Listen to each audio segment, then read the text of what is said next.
اعوذ باللہ من الشیطان الرجیم بسم اللہ الرحمن الرحیم قل هو اللہ احد اللہ الصمد لم یلد ولم یولد ولم یکن له کفوا احد صدق اللہ العظیم۔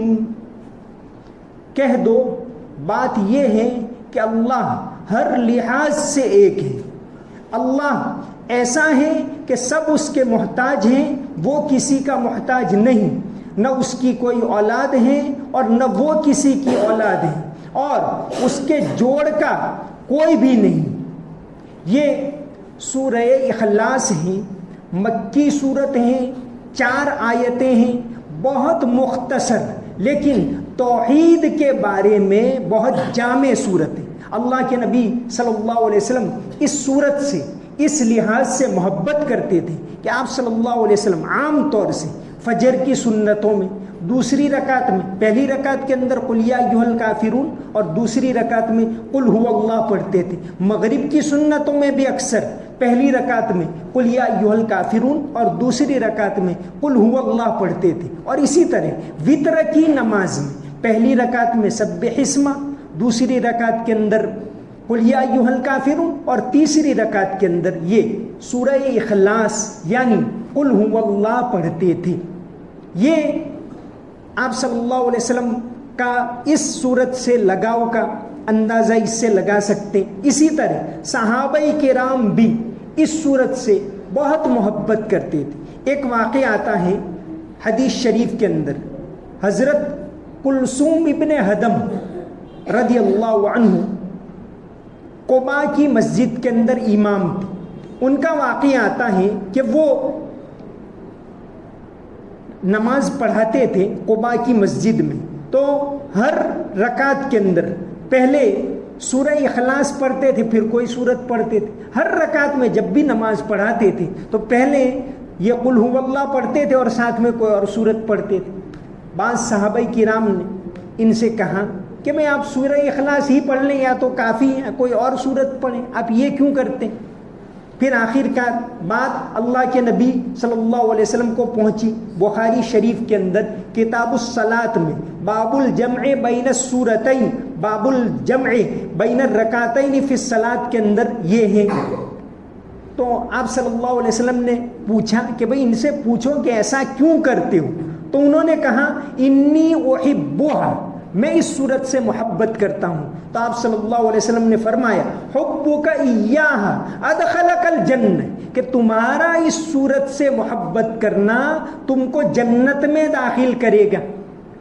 اسی طرح ایک اور واقعہ آتا ہے بخاری شریف میں کتاب التوحید کے اندر حضرت عائشہ رضی اللہ عنہا سے کہ آپ صلی اللہ علیہ وسلم نے ایک جماعت بھیجی اور اس کے اندر ایک امیر مقرر کیے۔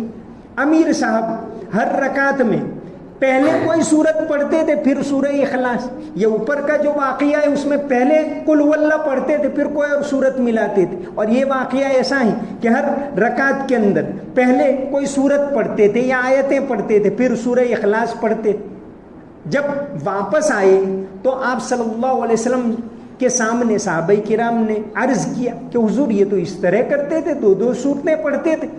آپ صلی اللہ علیہ وسلم نے پوچھا کہ بھئی ایسا کیوں کرتے تھے؟ تو انہوں نے عرض کیا لِأَنَّهَا صِفَةُ الرحمن، کہ یہ رحمان کی صفت ہے، مجھے پسند ہے تو میں اس کو پڑھا کرتا ہوں۔ آپ صلی اللہ علیہ وسلم نے فرمایا کہ ان کو کہہ دو اخبروہ ان اللہ یحبہ، کہ جب وہ رحمان کی صفات سے محبت کرتے تو اللہ تعالیٰ ان سے محبت کرتے۔ تو یہ سورہ اخلاص، اخلاص کا مطلب بالکل خالص ہونا، پیور ہونا۔ جیسے آج کل ہم لوگ ہر چیز میں پیور چیز پسند کرتے ہیں کہ بھئی پیور کہاں ملے گا، بہت زیادہ تلاش کرتے ہیں۔ تو یہاں اخلاص کا مطلب یہ کہ اللہ کی عبادت اس طرح کرنا کہ کوئی لالچ نہیں اور کوئی سزا کا ڈر نہیں، بس صرف اس کی عبادت کی خاطر اس کی عبادت کرتے، اس طرح اللہ کی عبادت کرنا۔ قرآن کریم کی اور جو صورتوں کے نام زیادہ تر عام طور سے صورت کے اندر کوئی لفظ آیا اس پر سے اس صورت کا نام ہوتا ہے، چند صورتوں کو چھوڑ کر، اس میں سے ایک ہے سورہ اخلاص، کہ پوری صورت میں اخلاص لفظ نہیں آتا لیکن اس صورت کا نام ہے سورہ اخلاص۔ حدیث شریف کے اندر آتا ہے، حضرت ابو سعید خدری رضی اللہ عنہ سے مروی ہے کہ آپ صلی اللہ علیہ وسلم نے فرمایا والذی نفسی بیدہ انہا لتعدل ثلث القرآن، کہ یہ صورت 1/3 قرآن کے برابر مقام رکھتی۔ اور اسی طرح ایک حدیث شریف کے اندر آتا ہے، آپ صلی اللہ علیہ وسلم نے فرمایا کہ کیا تم میں سے کوئی یہ طاقت رکھتا ہے کہ روزانہ 1/3 قرآن پڑھ کر سوئے؟ اس کو مشقت ہوگی، 1/3 قرآن یعنی 10 پارے۔ صحابہ کرام چونکہ بھئی وہ تو کام کاج کرنے والے تھے، محنت کرنے والے تھے، جلدی سونے والے تھے، تو عرض کیا کہ حضور اس کی تو کون طاقت رکھے گا کہ روزانہ 10 پارے پڑھے؟ آپ صلی اللہ علیہ وسلم نے فرمایا کہ سورہ اخلاص پڑھ کر سویا کرو، یہ 1/3 قرآن کے برابر ہے۔ اب علماء لکھتے ہیں کہ بھئی اس کو 1/3 قرآن کیوں کہا گیا؟ کیونکہ اسلام کے 3 بنیادی عقیدے تو بہت سارے، لیکن جو بیزک اہم عقیدے وہ 3 ہیں۔ اس میں ایک اللہ کو ماننا، رسول صلی اللہ علیہ وسلم کو ماننا اور آخرت کو ماننا، یہ 3 بنیادی عقیدے۔ تو 3 میں سے ایک بنیادی عقیدہ پورے جامع طریقے سے اس صورت کے اندر توحید کو بیان کیا گیا، تو 3 میں سے ایک بنیادی عقیدہ اس صورت کے اندر موجود ہے۔ اس لحاظ سے علماء لکھتے ہیں کہ اسے 1/3 قرآن کے برابر آپ صلی اللہ علیہ وسلم نے فرمایا قل هو اللہ احد۔ یہ صورت نازل ہوئی، بعض کافروں نے سوال کیا کہ اچھا تم کہتے ہو کہ بھئی اللہ اللہ، تو اللہ ہے کون؟ اس کی تعریف تو کرواؤ، اس کو بتاؤ وہ کیا ہے۔ بعض نے تو مذاق کے طور پر کہا کہ بھئی وہ کیسے بنائے، کس چیز سے بنائے، کچھ بتاؤ تو صحیح تو ہمیں پتہ چلے۔ اس پر یہ قرآن کریم کی سورہ اخلاص نازل ہوئی۔ قل کہہ دو، ہوا شان یہ ہے، اللہ احد کہ اللہ ایک ہے۔ ہاں اب یہاں ایک کا ترجمہ بالکل ناکافی ہوتا ہے۔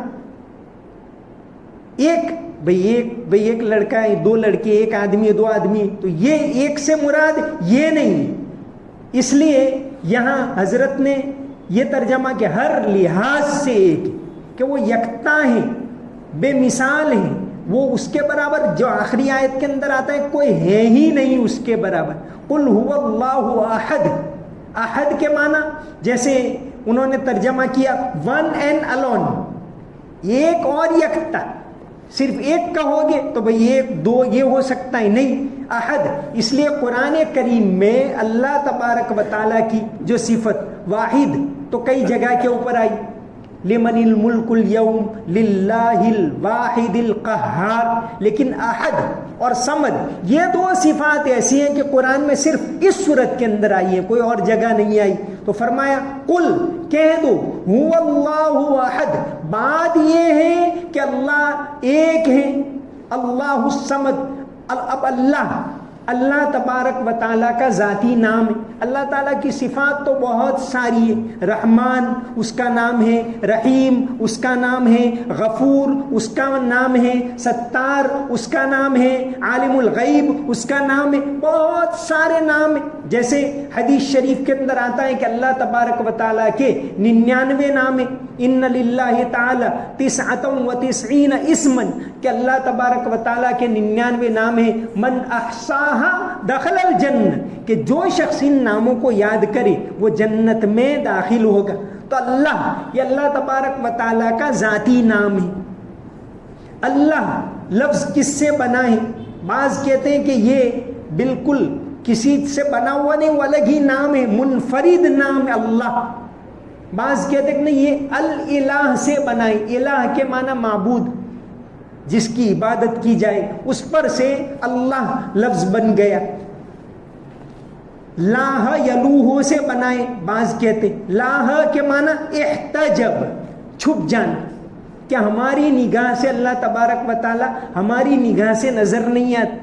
اب اللہ تبارک و تعالی، امام رازی نے یہاں بہت شاندار طریقے سے اس کو بتایا کہ بعض نے کہا کہ لاہ یلوہ سے بنا، لاہ کے معنی چھپ جانا، احتجب، اب اللہ تبارک و تعالیٰ چھپے ہوئے نہیں، تو امام رازی نے فرمائے فسبحان الذی احتجب لشدت ظہوری، کہ وہ اتنا، جیسے بھئی سورج اتنا زیادہ ظاہر ہے کہ ہم دیکھ نہیں سکتے، جب ایسا بہت روشن ہو تو نگاہ نہیں کر سکتے، تو فرماتے ہیں کہ اللہ تبارک و تعالیٰ اتنے زیادہ ظاہر ہے کہ ہم نہیں دیکھ سکتے۔ اللہ تبارک و تعالیٰ تو ظاہر ہے، هو الاول والآخر والظاہر والباطن، اللہ تبارک و تعالیٰ ظاہر ہے، اس کی نشانیاں ہم دیکھ سکتے ہیں، لیکن ہماری آنکھوں میں سکت نہیں ہے، ہماری آنکھوں میں طاقت نہیں ہے کہ اللہ تبارک و تعالیٰ ہمیں نظر آئے۔ تو امام رازی نے یہ لکھا ہے کہ فسبحان الذی احتجب لشدت ظہوری،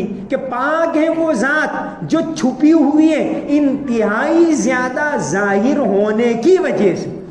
جیسے پھر مثال یہی تھی، جیسے سورج بہت زیادہ ظاہر ہے تو کبھی ہم اس کے سامنے دیکھ بھی نہیں سکتے جب زیادہ روشن ہوتا ہے دوپہر کے وقت میں، تو یہ اللہ تبارک و تعالیٰ کا ذاتی نام ہے۔ کیا اللہ تبارک و تعالیٰ کو اور ناموں سے پکار سکتے ہیں ہم؟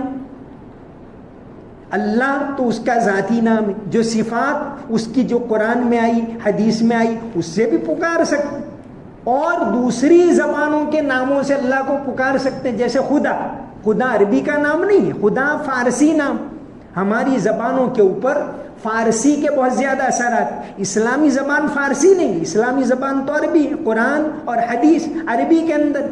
جب اسلام وہاں سے آگے بڑھا اور فارس میں یعنی ایران میں پہنچا، اس زمانے کی سپر پاور ایران، تو وہاں کی زبان فارسی تھی۔ اب فارسی کے اثرات اتنے زیادہ ہو گئے، جیسے ہمارے یہاں ہندوستان میں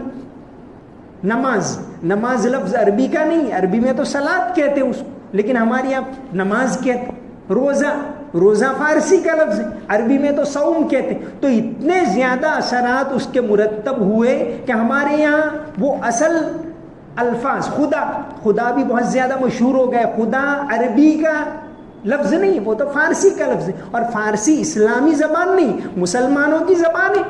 مسلمانوں کی زبان اس لیے کہ مسلمانوں کا 1,500 سال کا لٹریچر اس زبان میں موجود ہے، عربی کے اندر، فارسی کے اندر، عربی میں تو ہے ہی، عربی کے علاوہ اسلامی کتاب، اسلامی ذخیرہ اگر سب سے زیادہ کسی زبان میں موجود ہے تو فارسی اور اب اردو کے اندر، ان زبانوں کے اندر بہت زیادہ ذخیرہ ہے۔ تو خدا یہ کہہ سکتے ہیں کہ نہیں؟ تو فرمایا کہ اصل تو اللہ کا نام اللہ ہے، اللہ یہ اس کا ذاتی نام ہے، لیکن اور الفاظ جس میں شرک کا شائبہ نہ ہو تو کوئی حرج نہیں، جیسے خدا لفظ رائج ہو گیا، یزداں، علامہ اقبال اور شیخ سعدی یزداں لفظ بار بار لائے فارسی میں، پارسی لوگ یزداں کہتے تو یزداں کا لفظ بار بار لائے ہیں۔ اسی طرح ہمارے یہاں ہندوستان کے اندر کہ بھئی کیا اس کو ایشور کہہ سکتے ہیں؟ ایک بہت بڑے صوفی گزرے ہیں، مولانا فضل رحمان گنج مراد آبادی، بہت بڑے صوفی اللہ والے گزرے ہیں، 1793 میں پیدائش ہے اور 1895 میں وفات ہوئی۔ یہ بہار میں مونگیر کے اندر ایک خانقاہ ہے، مولانا ولی رحمانی تھے، ان کا انتقال ہوا، پھر ان کے جو صاحبزادے کو وہاں بنایا،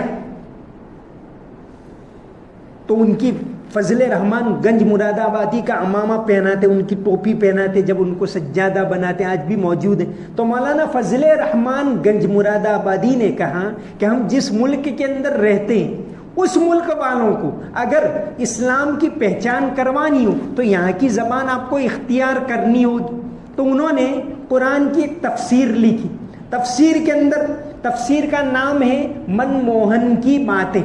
اللہ کو، چونکہ اللہ کا ایک مطلب ہوتا ہے انتہائی جس سے وابستگی ہو، جس سے انتہائی محبت ہو، ایسا جیسے ہم لوگ کہتے ہیں والہانہ محبت، تو یہ اللہ لفظ اس سے، تو یہ انہوں نے اللہ قرآن جہاں جہاں ترجمہ کیا تو اللہ کے لیے انہوں نے ترجمہ کیا من موہن، من کو موہنے والا۔ تفسیر کا نام ہی یہ رکھا ہے من موہن کی باتیں۔ ابھی وہاں سے شائع ہوا ہے پٹنہ سے، خدا بخش لائبریری پٹنہ سے یہ ترجمہ شائع ہوا ہے.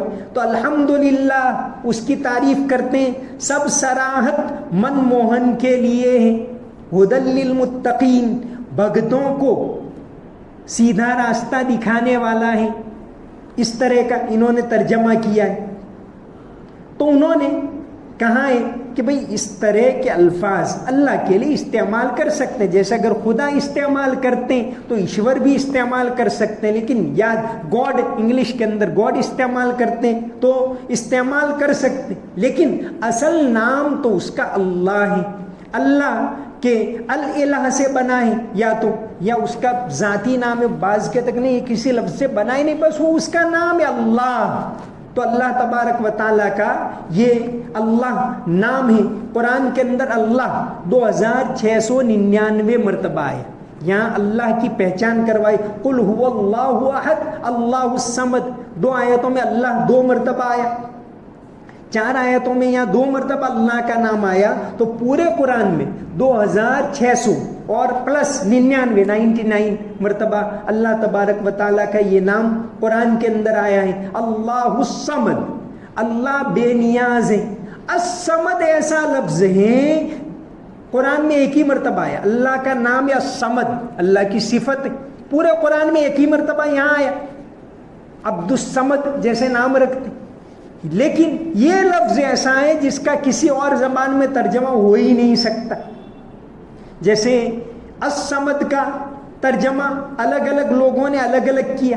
شیخ الہند نے ترجمہ کیا بے نیاز ہے. بے نیاز کا مطلب کسی کا محتاج نہیں، لیکن الصمد کا مطلب تو ہوتا ہے کہ وہ کسی کا محتاج نہیں ہے اور سب اس کے محتاج ہے. 2 باتیں آتی ہیں اس میں. اب اردو میں یا فارسی میں بے نیاز کا ترجمہ کرتے ہیں تو اب اس کا ترجمہ یہ ہوتا ہے کہ بھئی وہ کسی کا محتاج نہیں ہے، لیکن یہ بات نہیں آتی کہ سب اس کے محتاج. اس لیے یہاں حضرت نے مولانا تقی عثمانی صاحب نے الگ ترجمہ کیا. انہوں نے جو ماڈرن ترجمہ کیا ہے جیسے وہ میں نے پڑھا کہ سب اس کے محتاج ہیں، وہ کسی کا محتاج نہیں. الصمد کا اتنا لمبا انہوں نے ترجمہ کی کیونکہ اس کا ترجمہ اور زبانوں کے اندر کرنا ممکن نہیں. حضرت ابو ہریرہ رضی اللہ عنہ کا قول اسی طرح کا روح المعانی کے اندر ذکر کیا ہے. هو المستغنی عن کل احد المحتاج الیہ کل احد. یہ پورا اس کا ترجمہ ہوتا ہے کہ وہ سب سے بے نیاز ہے اور سب لوگ اس کے محتاج ہیں. یا ایھا الناس انتم الفقراء الی اللہ، کہ تم تمام اللہ کے محتاج ہو. تو الصمد کا یہ ترجمہ ہوتا ہے. الگ الگ لوگوں نے الگ الگ ترجمہ کیا. شیخ الہند نے ترجمہ کیا بے نیاز ہے، اور ظفر الاسلام صاحب انگریزی میں انہوں نے ترجمہ کیا. دہلی کے بہت بڑے دہلی مائنورٹی کمیشن کے صدر رہ چکے ہیں اور فلسطین کے اوپر بہت ساری کتابیں انہوں نے لکھی ہیں. ظفر الاسلام خان، انہوں نے اس کا ترجمہ اتنا ہی کر کے چھوڑ دیا، اللہ دا لارڈ. اور عبداللہ یوسف علی نے ترجمہ کیا دا ایٹرنل دا ایبسولوٹ. اس طرح کا ترجمہ کیا. تو الگ الگ لوگوں نے الگ الگ ترجمہ کیا، لیکن الصمد کا ترجمہ یہ ہم پڑھتے ہیں، یہ صورت تو ہمیں معلوم ہونا چاہیے. قل هو اللہ احد کہ بات یہ ہے، ہوا کا ترجمہ بات یہ ہے کہ اللہ ایک ہے. اللہ الصمد، اللہ بے نیاز ہے. لیکن الصمد بے نیاز میں پھر وہ پورا مطلب آتا نہیں، تو پھر بعضوں نے اس کا پورا مطلب کیا کہ سب اس کے محتاج ہیں، وہ کسی کا محتاج نہیں. تو جا کر الصمد کا ذرا تفصیل سے ترجمہ ہوتا ہے اللہ الصمد، اللہ بے نیاز ہے. پورے قرآن میں یہ لفظ ایک ہی مرتبہ آیا. لم یلد ولم یولد، اولاد ہونا یہ بھی عیب ہے. تو وہ لم یلد، اس کی کوئی اولاد نہیں. یہ انسانوں نے، جیسے عربوں کے اندر بھی تھا، ہمارے یہاں بھی یہ کہ یہ دیوی دیوتا ہیں، اللہ کی اولاد ہیں، بھگوان کی اولاد ہیں، اس طرح مانتے. تو یہ ایک عجیب چیز ہے جو لوگوں کے اندر گھر کر گئی. عربوں کے اندر بھی کہ بھئی فرشتے وہ تو اللہ کی بیٹیاں ہیں. تو کہا کہ لم یلد، اس کی کوئی اولاد نہیں اور وہ بھی کسی کی اولاد نہیں. اور آخر میں کہہ دیا ولم یکن لہ کفوا احد، کہ اس کے برابر کوئی نہیں. ولم یکن لہ کفوا احد، کفو کے معنی برابر ہونا. تو اللہ تبارک و تعالی بے نیاز ہیں، لم یلد، نہ اس کی کوئی اولاد ہے، ولم یولد، نہ وہ کسی کی اولاد ہے، اور اس کے جوڑ کا کوئی نہیں، ولم یکن لہ کفوا احد۔ تو اللہ تبارک و تعالیٰ کی توحید کے بارے میں قرآن کریم کا یہ نگینہ، یہ صورت ہے وہ بڑی شاندار صورت ہے توحید کے بارے میں۔ تو اپنی توحید کا اظہار کرنے کے لیے اللہ کے نبی صلی اللہ علیہ وسلم اس کو بہت زیادہ پڑھا کرتے تھے، صحابہ کرام بھی اس کو پڑھا کرتے تھے۔ تو رات کو سوتے وقت بھی اس کو پڑھنے کی فضیلت آئی ہے۔ اس طرح سنتوں کے اندر، فجر کی سنتوں کے اندر دوسری رکعت میں اس کو پڑھنا یہ بھی سنت ہے، تو اس کا جہاں تک ہو سکے اہتمام کرنا چاہیے۔ اللہ تبارک و تعالی عمل کی توفیق عطا فرمائے۔ وآخر دعوانا ان الحمد للہ رب العالمین۔ اللهم صل على محمد وعلى ال محمد وبارك وسلم۔ ربنا آتنا في الدنيا حسنة وفي الآخرة حسنة وقنا عذاب النار۔ ربنا ظلمنا أنفسنا وإن لم تغفر لنا وترحمنا لنكونن من الخاسرين۔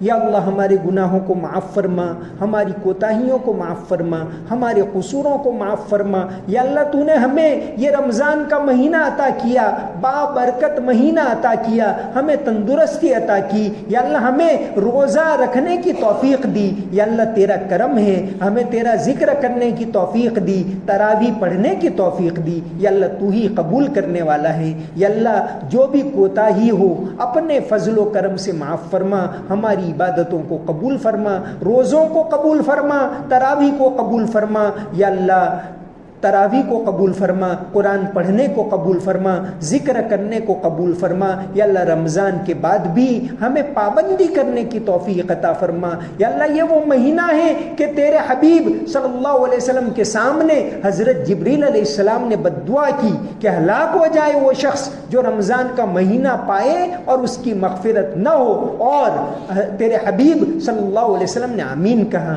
یا اللہ ہمیں اس بد دعا سے بچا لے۔ یا اللہ ہماری مغفرت فرما، ہمارے گناہوں کو معاف فرما، کوتاہیوں کو معاف فرما۔ یا اللہ عافیت کے ساتھ مرتے دم تک توحید کے اوپر جمے رہنے کی توفیق عطا فرما، ہمارے دلوں کے اندر توحید کو اتار دے۔ یا اللہ تیری ذات کی بڑائی کو ہمارے دلوں کے اندر اتار دے، صرف اور صرف تیری عبادت کرنے کی توفیق عطا فرما۔ تیرے حبیب صلی اللہ علیہ وسلم کی محبت ہم تمام کو نصیب فرما، آپ صلی اللہ علیہ وسلم کے طریقے کے اوپر عمل کرنے کی توفیق عطا فرما۔ اللہم صلی علی محمد وعلی ال محمد وبارک وسلم۔ سمعنا واطعنا غفرانک ربنا وإلیک المصیر برحمتک یا ارحم الراحمین۔